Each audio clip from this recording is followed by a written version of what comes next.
আমি আসছিলাম 1.5 বছর 2 বছর লাগে তারপর বলে ঠান্ডা তো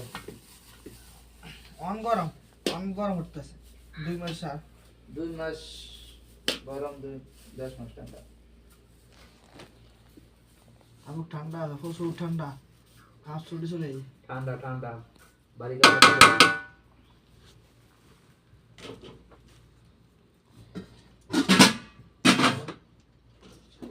बारी का बोले चाट के जितने फाटला का बोले सपना के नहीं वो कितने बोले बारी मुझे कितना रे 2 हाँ 2 एक है तो ये रंग का ज्यादा है ज्यादा है ले लेते हैं तो फादर ये लगा ले भी अभी तो लगा तो किस इतना तो ऐसी के इतना कॉय पे काम हो जाए सिगरेट आनंद सब आनंद कॉय पे ना हो जाए 12 पैक मुना মানে 2 কিলো করে আনলে 12টা ইয়ে আছে না ওই যে এক প্যাকেট এক লাইন 10 টাকা তাই না